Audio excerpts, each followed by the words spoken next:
చాలా మంది అడిగే డౌట్ అండి, నీటి బుడగలకి సర్జరీ చేస్తే మళ్ళీ రావా? ఇంకొందరేమో మేడం సర్జరీ చేసి ముందు నీటి బుడగలు తీసేయండి, తర్వాత ప్రెగ్నెన్సీ ప్లాన్ చేస్తాము అని అడుగుతూ ఉంటారు. Hi, this is doctor Snigdha Sanskriti, gynaecologist and fertility consultant. So fact ఏంటంటే surgery is never the first line management in PCO అండి.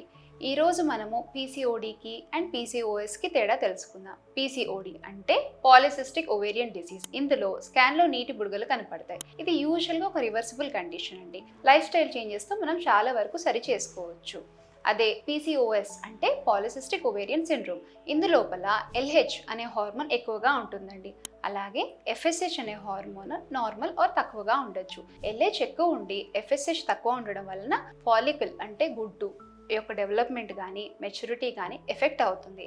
అండ్ హైపర్ ఆండ్రోజెనిజం అంటే మగవారిలాగా హెయిర్ గ్రోత్ ఉండడం, మేల్ ప్యాటర్న్ బ్యాలెన్స్ ఇలాంటివి ఉండొచ్చు. Life style changes and dietary management, అలాగే ovulation induction ఒకవేళ కనుక ప్రెగ్నెన్సీకి plan చేసినట్టయితే ఈ ట్రీట్మెంట్ రికమెండెడ్ అండి. అండ్ సర్జరీ చేసి నీటి బుడగలు తీసేసినంత మాత్రాన మళ్ళీ అవి తిరిగి రావు అని ఎలాంటి గ్యారంటీ ఉండదండి.